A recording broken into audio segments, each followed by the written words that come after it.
Kindly request to all learners, please আজকের এই ভিডিওটি স্কিপ করবেন না।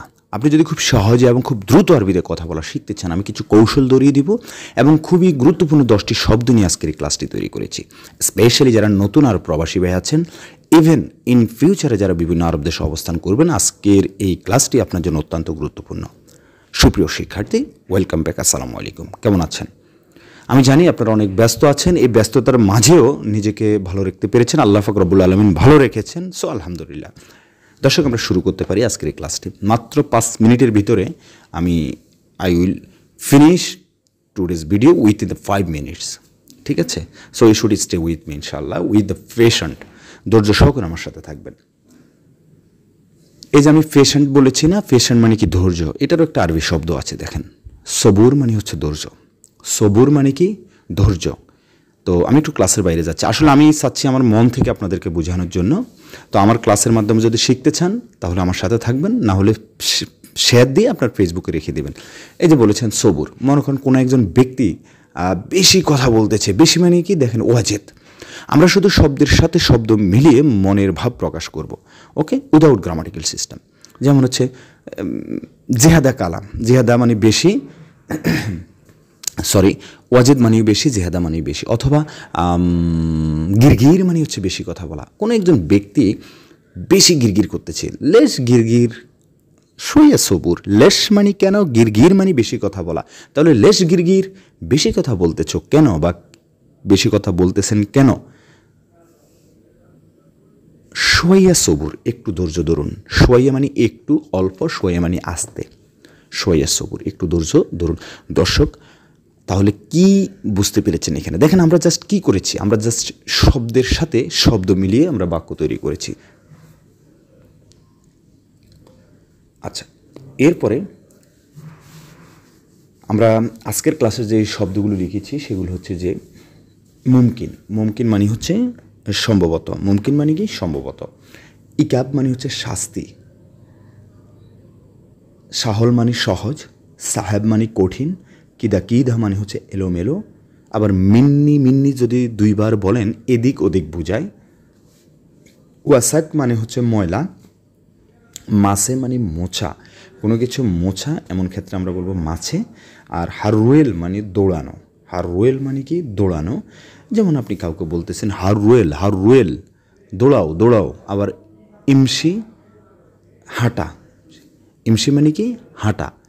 যে এখন যে শব্দগুলো আমি এখানে বলেছি, এই শব্দগুলো আপনাকে ফার্স্ট অফ অল কী করতে হবে, আমি কিছু কৌশল ধরিয়ে দিচ্ছি প্লিজ। আর প্রথম কিন্তু দেখেন আমি কয়েকটি বাক্য তৈরি করেছি, কিভাবে শব্দের সাথে শব্দ মিলিয়ে বাক্য তৈরি করতে হয়।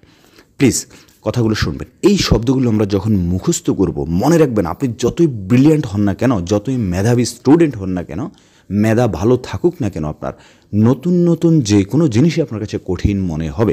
বাট আপনি যখন পরিশ্রম করতে করতে, যেমন কোনো একটা দাকে যদি আপনি শান দেন, ধার দেন, ধার দিতে দিতে দিতে দিতে একসময় কি খুব ধারালো হয়ে পড়ে, তাই না? খুব ধারালো হয়। সেমভাবে আপনার কাছে যখন কঠিন মনে হবে, তখন আপনি again and again, again and again, ঠিক আছে, so many times you have to study, then you will get the more benefit. আমি যেটা বলতে চাচ্ছি, আপনি যখন মুখস্থ করবেন তখন আপনি ভুলে যাবেন, কঠিন মনে হবে, আবার পড়েন, আবার পড়েন।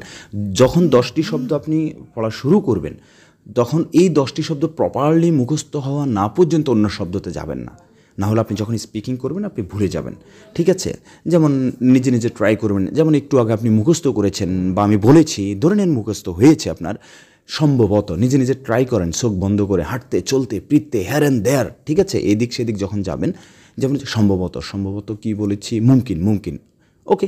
ধরে নেন ভুলে গিয়েছেন, পারতেছেন না, আবার দেখেন, আবার দেখেন, ভিডিওটা অন করেন বা পজ করে রাখেন ভিডিওটি। সম্ভবত, মুমকিন, মুমকিন, মুমকিন, সম্ভবত, মুমকিন, সম্ভবত, ইকাব, ইকাব, শাস্তি, ইকাব, শাস্তি। এই শাস্তি মানে কি, ইকাব, ইকাব। এখন তুমি শাস্তি পাবা। দেখেন, আসুন এখন কাম টু পয়েন্ট, আমরা কীভাবে বাক্য তৈরি করব। তুমি পাবা, তাহলে পাওয়া মানে হাতছেল, পেয়েছিলাম হাতছেল, পাইতেছি হাতছেল, পাবো হাতছেল।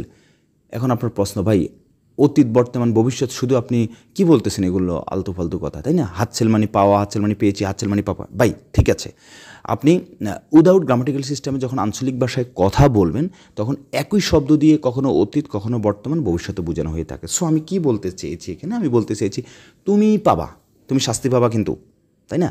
তাহলে তুমি মানে কি ইনতা, আর ইনতা হাতছেল, ইনতা হাতছেল ইকাব, ইনতা হাতছেল ফুলুস, ফুলুস মানে টাকা, ঠিক আছে? ইনতা হাতছেল ইজাজা, ইজাজা মানে ছুটি। আশা করি বুঝতে পেরেছি। দর্শক, এখন আমি আরও একটি কৌশল আপনাদেরকে ধরিয়ে দিচ্ছি, সেটি হচ্ছে তাহলে কি আমরা শব্দের অর্থ মুখস্থ করেছি এবং কিভাবে মুখস্থ করবেন, এবং শব্দের অর্থ মুখস্থ হওয়ার পরে কিভাবে বাক্য তৈরি করবেন, কিভাবে বলতে শব্দের সাথে শব্দ মিলিয়ে মনের ভাব প্রকাশ করব। যেমন হচ্ছে দেখেন, আমি যাই, আচ্ছা আমি যাই, আচ্ছা মুমকিন দিয়ে বলি, যেমন হচ্ছে মুমকিন, মুমকিন মানে কি সম্ভবত, তাই না? তাহলে তো তুমি, আচ্ছা সম্ভবত সে আসতেছে, সম্ভবত সেই আসতেছে, রিমেম্বার এখানে কয়টি শব্দ? 3টি শব্দ। সম্ভবত সেই আসতেছে, তাহলে সম্ভবত একটি শব্দ, সেই একটি শব্দ, আসতেছে একটি শব্দ। এখন আমাদেরকে বাক্য, before making the sentence we have to know the vocabulary, বাক্য তৈরি করার পূর্বে আমাদেরকে শব্দের অর্থ জানতে হবে। তাহলে সম্ভবত মানে কি মুমকিন, সেই আসতেছে, সেই মানে হুয়া, আসতেছে মানে ইজি, ঠিক আছে? তাহলে আমরা এখানে দেখেন মুমকিন হুয়া ইজি, সম্ভবত সে আসতেছে। তাহলে আমরা শব্দের সাথে শব্দ মিলিয়ে কিন্তু বাক্য তৈরি করেছি। যেমন হচ্ছে আমি যাই, আমি মানে আনা, যাওয়া মানে রু, আমি যাই আনা রু। আবার সেম আমি যাব আনা রু, আমি গিয়েছিলাম আনা রু, আমি যাইতেছি আনা রু। সেটা হচ্ছে সিচুয়েশন অনুযায়ী, অবস্থান বা অবস্থানের পরিপ্রেক্ষিতে, কথোপকথনের পরিপ্রেক্ষিতে এক এক সময় এক এক রূপ ধারণ করবে একই শব্দ, কখন অতীত কখন বর্তমান। এরপর কী করবেন, মোস্ট অফ দ্য ইম্পর্টেন্ট, এরপর আপনি যখন এদিকে সেদিকে যাবেন নিজে নিজে শুধু অনর্গল বকবক করবেন, গিরগির করবেন, নিজে নিজে বাক্য তৈরি করবেন। আমি খাই, আমি যাই, আমি যাচ্ছি না, আমি কেন যাচ্ছি, তুমি কোথায় যাচ্ছ। আপনার কলিগের সাথে বারংবার আরবিতে কথা বলেন। আল্লাহ হাফিজ।